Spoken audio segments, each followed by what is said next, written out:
প্রশ্নটা শোনার সঙ্গে সঙ্গেই মনে হয় আমার দমটা বোধহয় বন্ধ হয়ে যাবে, হৃৎপিণ্ডটা এমন একটা নাড়া দেয়। এইসব প্রশ্নের কি উত্তর দেব? এই অনন্তসীম চক্রান্তের কি কোনো শেষ হবে না? মুক্তিযুদ্ধের সময় তো আমেরিকা আমাদের দেশের মুক্তিযুদ্ধের শত্রু ছিল, তা তো সপ্তম নৌবহর পাঠাইছিল আমাদের মুক্তিযুদ্ধকে চিরদিনের জন্য স্তব্ধ করে দিতে। তারা কেন আমাদের মুক্তিযোদ্ধা লিস্ট করবে? এই মাতবরি তাদেরকে কে দিছে? আর আমাদের দেশের বুঝি না ভাই, বাংলাদেশটা ভাই পাউডার হওয়ার বাকি আছে। হাইসে হাইসে যারা ক্ষমা করে দেয়, এরা সাপ রে ক্ষমা করে দেয়। যে সাপ কোনদিন সুযোগ পাইলে সুবল দিতে ভুল করে না, এবং এইটা হবে যদি এইভাবে দিতে থাকে, এই সুবলটা বিএনপি খাবে। আমি এটা বলে দিলাম আজকে, আমার মনে আর জায়গায় সুবলটা বিএনপি খাবে যদি এই ধরনের ক্রিমিনালদেরকে এত প্রশ্রয় দেওয়া হয়। আমন্ত্রণ জানাচ্ছি প্রিয় দর্শক, মানচিত্র নিয়মিত আয়োজন কথোপকথনে আজকে আমাদের সঙ্গে যুক্ত রয়েছেন মুক্তিযোদ্ধা এবং বিএনপি দলীয় সংসদ সদস্য, আমাদের সবার পরিচিত অ্যাডভোকেট ফজলুর রহমান। অ্যাডভোকেট ফজলুর রহমান, আপনাকে স্বাগত জানাচ্ছি। এবং যে কারণে আজকে আপনার সঙ্গে সংযুক্ত হওয়া, আমাদের মুক্তিযুদ্ধে শহীদদের তালিকা তো এই পর্যন্ত কোনো সরকারই করতে পারেনি, নানান জটিলতা কাজ করেছে, কিন্তু আমরা অবাক হয়ে খেয়াল করলাম যে সোমবার মুক্তিযুদ্ধ বিষয়ক মন্ত্রী আহমেদ আজম খানের সঙ্গে বিশেষ উদ্দেশ্যে দেখা করলেন মার্কিন রাষ্ট্রদূত ব্রেন্ট ক্রিস্টেনসেন। তিনি মুক্তিযুদ্ধ বিষয়ক মন্ত্রীর সঙ্গে দেখা করে তার আগ্রহের কথা জানালেন যে মুক্তিযুদ্ধের শহীদদের তালিকা, মুক্তিযুদ্ধের ইতিহাস সংরক্ষণে যুক্তরাষ্ট্র সহযোগিতা করতে চায়। যুক্তরাষ্ট্র কেন মুক্তিযুদ্ধের শহীদদের তালিকার বিষয়ে এত আগ্রহী হয়ে উঠলো, বা মুক্তিযুদ্ধের ইতিহাস সংরক্ষণের জন্য এত বেশি তাদের আগ্রহ প্রকাশ করছে? এর কারণ কি বলে মনে হয়, যে যুক্তরাষ্ট্র আমাদের ৭১-এর সরাসরি বিরোধিতা করেছে? আপনাকে ধন্যবাদ। যারা আমাদের কথা শুনছেন দেশে এবং বিদেশে, তাদের প্রতি আমার সালাম রইল, আসসালামু আলাইকুম। দেখেন, আপনি যে প্রশ্নটা করছেন, এই প্রশ্নটা শোনার সঙ্গে সঙ্গেই মনে হয় আমার দমটা বোধহয় বন্ধ হয়ে যাবে, হৃৎপিণ্ডটা এমন একটা নাড়া দেয়। এইসব প্রশ্নের কি উত্তর দেব? এই অনন্তসীম চক্রান্তের কি কোনো শেষ হবে না? মুক্তিযুদ্ধ এবং মুক্তিযোদ্ধা, মুক্তিযোদ্ধার তালিকা বিভিন্ন সময়ে করা হয়েছে। মুক্তিযোদ্ধার তালিকার সংজ্ঞা বিভিন্ন সময়ে পরিবর্তন করা হয়েছে। সবকিছু মিলে আমি যদি বলি, আমি আজকে যদি আমার বয়স আর চ্যালেঞ্জ করা ঠিক না, মুক্তিযুদ্ধ তালিকা এখন যেটা আছে প্লাস মাইনাস করে, শুধু ওই যে আওয়ামী লীগের আমলে যে মুক্তিযোদ্ধার অনেক মুক্তিযোদ্ধা এখানে ভুয়া হিসাবে নাম তুলছে, 2008 সনের আগে উভয় দলই ক্ষমতায় ছিল, বিএনপি, আওয়ামী লীগ এবং এমনকি জাতীয় পার্টি। অনেক যাচাই বাছাই করেই মুক্তিযুদ্ধ তালিকাটা করে ফেলছে। এখন যে সরকারে আসে বলে আগেরটা করছিল ভুল, কারণ তার কিছু স্বার্থ আছে, এর মধ্যে অর্থনৈতিক স্বার্থ আছে, রাজনৈতিক স্বার্থ আছে। এই স্বার্থের কারণে প্রত্যেক সময় মুক্তিযোদ্ধার তালিকাটা নিয়ে একটা প্রশ্ন তুলে। যদি নির্দিষ্টভাবে কোন মুক্তিযোদ্ধা ভুলভাবে কোন লোক মুক্তিযোদ্ধা হিসাবে ভুলভাবে তালিকায় উঠে থাকে, তাদের সম্পর্কে এটা মানে তদন্ত করে দেখা যেতে পারে। কিন্তু একদম মুক্তিযুদ্ধের সমস্ত তালিকা ভুল, এখন আবার কই থেকে আইছে নাপিতের পুত নন্দীরা মুক্তিযুদ্ধরে ঠিক করে দিব, তার তালিকা ঠিক করে দিব, আমি এটাকে আমাদের জন্য অপমান মনে করি। এবং আমেরিকা আমাদের তালিকা করে দিবে কেন? তারা তো আমাদের আজকে যাই হোক, মুক্তিযুদ্ধের সময় তো আমেরিকা আমাদের দেশের মুক্তিযুদ্ধের শত্রু ছিল, তা তো সপ্তম নৌবহর পাঠাইছিল আমাদের মুক্তিযুদ্ধকে চিরদিনের জন্য স্তব্ধ করে দিতে। তারা কেন আমাদের মুক্তিযোদ্ধা লিস্ট করবে? এই মাতবরি তাদেরকে কে দিছে? আর আমাদের দেশের বুঝি না ভাই, এখন তো সরকার, আমি যে কথাই বলি বলবো সরকারি দলের মানুষ সরকার, আমি সরকারের বিরুদ্ধে বলতেছি না, এই জিনিসগুলো চিন্তা করা দরকার। আর সবচেয়ে বড় কথা হলো যারা মুক্তিযোদ্ধা না এবং মুক্তিযুদ্ধ করার বয়স থাকতো, যারা মুক্তিযুদ্ধে যায় নাই এবং যারা রাজাকার আলবদর দালালের দলে ছিল, এরা সব সময় মুক্তিযুদ্ধ তালিকাটাকে বলে এটা তো একটা ভুয়া মুক্তিযুদ্ধ তালিকা।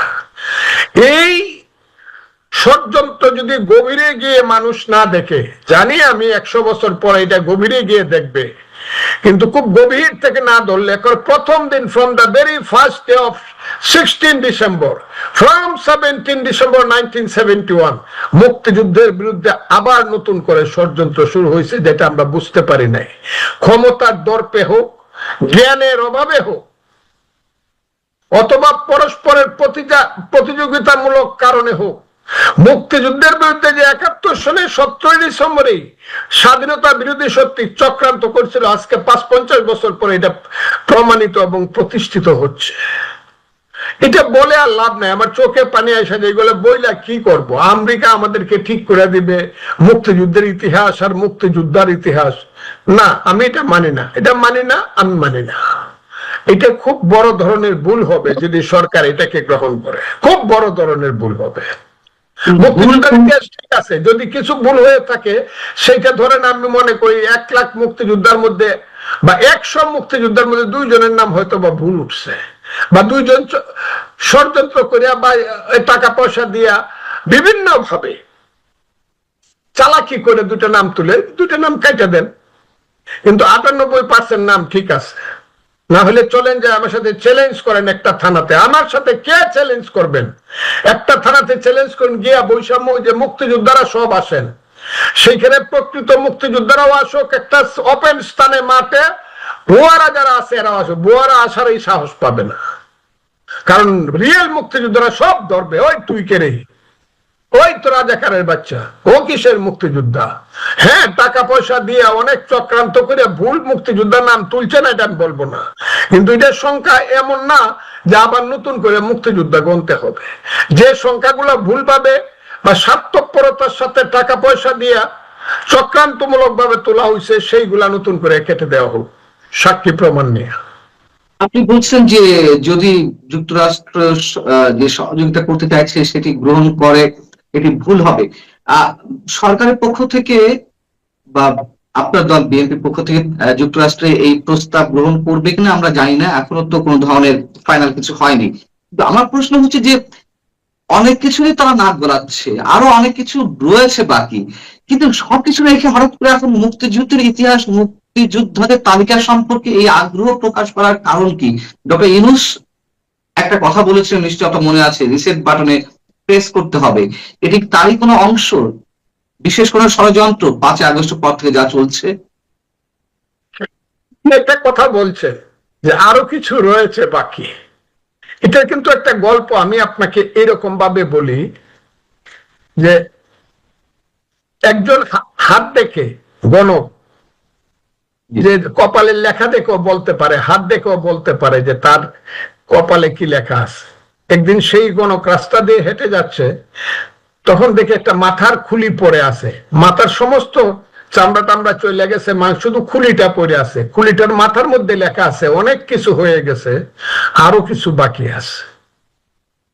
গণক খুব চিন্তা করলো, একটা মানুষ মরে গেল, তার সবকিছু ধ্বংস, শুধু মাথার খুলিটার মাঝে লেখা আছে অনেক কিছু হয়ে গেছে, আরো কিছু বাকি আছে। সেই চিন্তা করে সেই খুলিটাকে আইনা বাড়িতে আলমিরার, গ্লাসের আলমিরার ভিতরে রাখলো। সে প্রত্যেকদিন সকালবেলায় দেখে লেখার কোনো পরিবর্তন হয়েছে কিনা, না, লেখার কোনো পরিবর্তন হলে লেখা আছে অনেক কিছু হয়ে গেছে, আরো কিছু বাকি আছে। রাতের বেলায় দেখে, তাতেও লেখা আছে অনেক কিছু হয়ে গেছে, আরো কিছু বাকি আছে, এটা কোনো চেঞ্জ নাই। গণকের স্ত্রী ভাবে যে লোকটা কি পাগল হয়ে গেল, স্বামী স্ত্রীতে ঝগড়া হয়। একদিন স্বামী বাজারে গেছে, স্ত্রী পাশের বাড়িতে বেড়াইতে গেছে, পরে গেছে, ভাবি কেমন আছেন? ভাই আর কইও না, আমি তো ভালোই আছি, তোমার ভাই পাগল হয়ে গেছে। কি পাগল হয়ে গেছে? বললো যে একটা মানুষের মাথার খুলি সে প্রত্যেক দিন দেখে আর বিড়বিড় করে কি কথা বলে। তখন ওই বাড়ির যে পাশের বাড়ির মহিলা মনে করলো স্বামী স্ত্রীর মধ্যে একটু ঝগড়া লাগাইয়া দিই। উনি একটা মুস্কি হাসি দিয়া বলল, আপনি তো জানেন না ভাবি, আমি তো ওই কলেজে পড়তাম সময় আপনার স্বামীও কলেজে পড়তো। ওই যে মাথার খুলি যে মেয়েটা, মাথার খুলিটা যেটা দেখছেন, এইটা তার প্রাক্তন প্রেমিকা ছিল, বাস্তবতার কারণে বিয়ে করতে পারে নাই, কাজেই সে তাকে বিয়ে করে নাই বলে সে আত্মহত্যা করছে। এই কথা করার সঙ্গে সঙ্গে তার স্ত্রী বলতেছে, গোলামের পুত, তুমি আমারে বিয়ে করছো আর মরা বেটির তুমি কপাল দেখো প্রত্যেক দিন রাখো। ওই বাড়িতে গেছে, গিয়া ওইটা আলমিরা থেকে বাইর করছে, বাইর করে এটা একটা চেয়ার ভিতরে ফেলা, এটারে খুব পাড়া, এটারে বানায় পাউডার বানাইছে, পাউডার বানায় ড্রেনে ফেলাই দিছে। স্বামী আইসা বলতেছে, দেখতেছে যে দেখে যে কই পায় না খুঁজা। তখন স্ত্রী পিছন থেকে এসে বলছে, গোলামের পো, তার তোমার প্রেমিকারে খুঁজা পাইবা না। কি হয়েছে বলে, দেখ তো এটাকে ড্রেনে ফেলাই দিছে। ওই গণক হাঁটতে হাঁটতে বাড়ির ড্রেনের পাশে গিয়া দেখে একেবারে পাউডার হয়ে এটা পড়ে আছে। তখন গণককে বলল, ওই যে লেখা ছিল অনেক কিছু হয়ে গেছে, আরো কিছু বাকি আছে, এটা পাউডার হওয়ার বাকি আছে। বাংলাদেশটা ভাই পাউডার হওয়ার বাকি আছে আমার কাছে মনে হয়। না হলে এত চরিত্রহীন, এত লম্পট, এত চোর গুন্ডা, এত চিটা, 5টা সি যাদের নামে আছে এরা হইল দেশের নেতা, এখন বিরোধী দল করে। একটা সি হইল কানিং, ক্লেভার, করাপ্ট, ক্রিমিনাল, এবং আরেকটা সি, 5টা সিটে ওইটা আমি বললাম না, চিটার। এই যে চিটারের দল, করাপ্টের দল, এইসব লোকেরা আজকে বাংলাদেশের সামনে এসে গেছে। রাষ্ট্র চালায় তারেক রহমান, বিএনপি, এটা ঠিক আছে, আমরা রাষ্ট্রের সরকার, কিন্তু বকলমে রাষ্ট্র চালাচ্ছে সেই সব ক্রিমিনাল ক্রাইমস এন্ড ক্রিমিনাল যে লোকেরা, যাদের পিছনে 71-এর শিল মারা আছে, কোনোদিন সেই শিল যাবে না, তুই আলবদর রাজাকারের বাচ্চা। এরা এখনো দেশ চালাচ্ছে, প্রশাসন এখনো তারা চালাচ্ছে, অর্থনীতি এখনো তারা কন্ট্রোল করছে। কাজে এই দেশ ঠিক হচ্ছে না। তারা আজকে রাজশাহী ইউনিভার্সিটি দেখেন কি হচ্ছে, একটা ইউনিভার্সিটি এই হয়, প্রত্যেকটা ইউনিভার্সিটি মাদ্রাসা হয়ে গেছে, রাজাকারের বাচ্চারা সমস্ত বিশ্ববিদ্যালয়গুলো দখল করে নিছে। আর যতদিন পর্যন্ত এই বিশ্ববিদ্যালয়গুলোতে রাজাকারের বাচ্চারা মাদ্রাসা বানায় রাখবে, ততদিন পর্যন্ত এই দেশের সাধারণ মানুষের জ্ঞান অর্জন করার কোনো জায়গা নাই। আমি তাই বলি যে দেশটার কপালে আরো দুঃখ আছে। এখানে আমেরিকা আসতে পারে, আজকে চুক্তি তারা করছে, যে চুক্তিটা করছে, এই চুক্তিটা কিন্তু আমি বহু আগে কইছিলাম যে বাঙালি জাতি বারে বারে বিদেশিদের দ্বারা আক্রান্ত হয়েছে, তাদের মায়েরা বোনেরা ইজ্জত হারাইছে, নীল সাহেবদের অত্যাচারে কেঁদে কেঁদে ছড়া বলছে, ছেলে ঘুমালো, পাড়া জুড়ালো, বর্গি এলো দেশে, ফুলগুলিতে ধান খেয়েছে, খাজনা দিব কিসে, চান ফুরালো, পান ফুরালো, খাজনার উপায় কি, আর কটা দিন সবুর করো, রসুন বুনেছি। এই কথাগুলো বোধহয় ভবিষ্যতের আমাদের মায়েরা বোনেরা কেঁদে কেঁদে বলবে, যদি আমরা এখনো ঠিক না হই। এখনো যদি ঠিক না হই, আমাকে মানুষ ভোট দিছে, আমার দলকে মানুষ বিএনপি কে ভোট দিছে, নিশ্চিতভাবে সরকার আমরা চালাবো, তবে সমস্ত মানুষের সহযোগিতা আমরা নিব, এই ব্যাপারে আমরা দল মত করব না। এর অর্থ এই না যে বেত্তমিজ, বেতাসির, বেয়াদব, বেঈমান এদেরকে আমরা মাথার উপরে তুলে নাচবার সুযোগ দিব আর আমরা নো নো, দেশ চালাইতে হবে কঠিন ভাবে, দুষ্টের দমন, শিষ্টের পালন। ইত্যাদি যদি না করি, সবাইকে দুষ্ট আমার ভাই, শিষ্ট আমার ভাই কইয়া হাসি আর হাততালি পাই, হবে না, দেশ চলবে না। এবং এখানে দুষ্টের দমন এবং শিষ্টের পালন যদি না হয়, আমার যেন মনে হচ্ছে না, কিছু ফাত্রা ছেলে পেলে, কিন্তু বেত্তমি ছেলে পেলে, এদেরকে আমি কি বলবো, এদেরকে আমি ভাদ্র মাসের কুত্তারে যেমন ইঞ্জেকশন দেয়, পাগলা কুত্তার ইঞ্জেকশন, এদেরকে ইঞ্জেকশন দেওয়া দরকার। এইসব ছেলে পেলে এরা যে ভাষা ব্যবহার করে, মুরব্বীদের প্রতি যে ধরনের অপমানজনক শব্দ ব্যবহার করে, এরা যে মায়ের ঘরে জন্মগ্রহণ করছে, সেই মাও সতী ছিল কিনা, এদের কথা শুনলে এটা প্রশ্ন জাগে, অথবা সেই মা বা মায়ের মায়ের সঙ্গে পাকিস্তানি বাহিনীর কোথাও দেখা হয়েছিল না, আত্মীয়তা হয়েছিল কিনা, এইটা অনেক সময় প্রশ্ন জাগে এদের কথা শুনলে, যে এরা তো এই দেশের মানুষ না, এরা তো হানাদার পাকিস্তানি বাহিনীর আত্মীয় স্বজন হবে। এটা শেষ হয়ে গেছে। স্লোগানের ভাষা শুনে প্রতিদিন মারামারি ধরাধরি, কিছু হইলেই মদ চলছে দেশে। কেন? তাহলে দরকার নাই তো রাষ্ট্র পরিচালনা। রাষ্ট্রের মূল কাজটা হলো ডাকাত জেলখানায় থাকবে, ভালো মানুষ নিঃসন্দেহে রাস্তা দিয়া ফ্রেশ নিঃশ্বাস ফেলে হাঁটবে। এটাই তো দেশ হওয়া উচিত, নাকি ডাকাইতো চলবে রাস্তা দিয়া, ভালো মানুষও চলবে? যারা যারা রাজনীতিকে নষ্ট করতেছে, এইভাবে উস্কানি দিতেছে, যারা এই দেশকেই মানে না, যারা বলতে চায় ৭১ ছিল গন্ডগোল, এইসব লোককে ধরে জেলখানায় ভরা উচিত। শত শত লোককে ৫ই আগস্টের পরে অনেক ধরনের বিশ্ব কুখ্যাত আইএসের সাথীরা জেল থেকে বেরিয়ে গেছে, যারা এই পৃথিবীতে, আমি এদেরকে মানুষ স্বীকার করি না, এরা জানোয়ারের সন্তান, মধ্যযুগের বর্বরতার পথে দেশকে নিয়ে যেতে চায়, সেই সব লোক এখন নেতা হয়ে বসে আছে। কেন তাদেরকে ছাড় দেওয়া হচ্ছে? আমরা দেখলাম যে সোমবার আপনার এলাকা কিশোরগঞ্জে, আমি নাম ধরেই বলি, এনসিপির এক নেতা নাসিরউদ্দিন পাটোয়ারি আপনার মতো মানুষকে উদ্দেশ্য করে খুব নোংরা শব্দ উচ্চারণ করলো, যেগুলো বলতে আমি নিজেই বিব্রত বোধ করি, আমার মতো অনেকেই বিব্রত বোধ করেন। আমরা যদি বিব্রত বোধ করি, আমাদের যদি খারাপ লাগে, নিশ্চয়ই আপনার কেমন লাগে আমরা উপলব্ধি করতে পারি। আপনাকে আমি বলতে বাধ্য হচ্ছে দর্শকদের উদ্দেশ্যে, আপনাকে সোমবার ও ফজু পাগলা হিসেবে উল্লেখ করে আপনাকে দেশের অন্যতম সন্ত্রাসী হিসেবে উল্লেখ করা হয়েছে, মুজিববাদী সন্ত্রাসী হিসেবে উল্লেখ করা হয়েছে। আমি সরি যে আমার মুখ থেকে এই শব্দগুলো উচ্চারণ করতে হচ্ছে শুধুমাত্র দর্শকদের উদ্দেশ্যে। তবুও তাদেরকে ছাড় দেওয়া হচ্ছে কেন, এবং তারা ডে বাই ডে উত্তরোত্তর আরো বেশি অ্যাগ্রেসিভ হচ্ছে আপনাদের মতো মানুষদের উদ্দেশ্যে? এর কোথায়? আপনাকে ধন্যবাদ। এই প্রশ্নটা আমি উত্তর দিতে চাইছিলাম না, কারণ আমি এদেরকে মনে করি নেরি কুত্তার বাচ্চা। এদেরকে আমি এর বেশি কিছু মনে করি না, তবে এইটাও মনে করি এদের ভিতরে একটা চক্রান্ত ষড়যন্ত্র আছে, এবং সেই চক্রান্ত ষড়যন্ত্রের দেশটাকে পাকিস্তানে নিয়ে যাওয়ার জন্য ওই যে কালো শক্তি জামাত, আলবদর রাজাকারের বাচ্চারা আছে, এদের একটা মুখপাত্র হিসাবে তারা কাজ করে। বাঘের আগে যেমন শেয়াল যায়, সেই রকম শেয়ালের বাচ্চারা এই কাজগুলো করছে। এটা তো আমাকে বকাবকি করছে, আমি তো সাধারণ মানুষ, আমি কে বাংলাদেশের?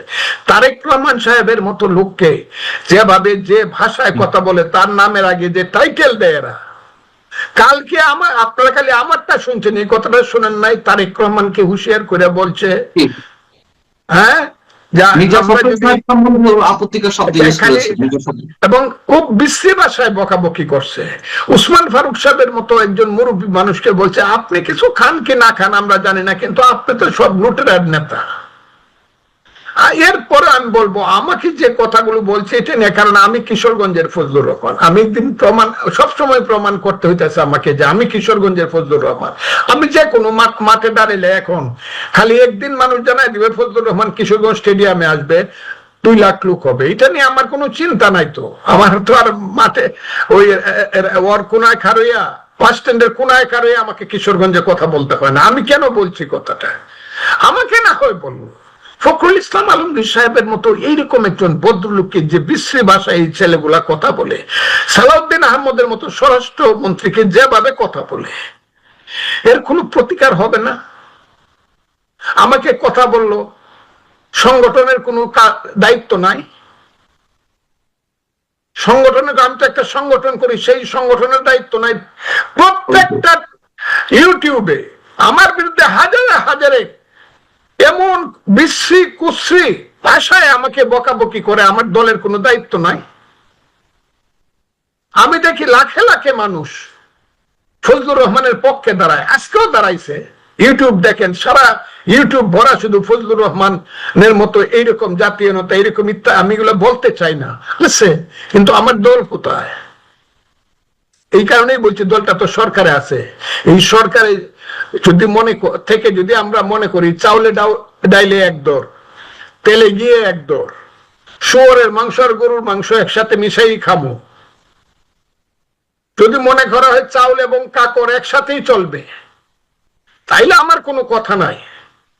কিন্তু আমার কথা হলো দেশ যদি চালাইতে চাই আমরা, ভালো মানুষ দিয়ে দেশ চালাইতে হবে, ভালো কাজ করতে হবে, ভালো বক্তৃতা দিতে হবে, ভালো ভাষা বলতে হবে, ভালো স্লোগান দিতে হবে।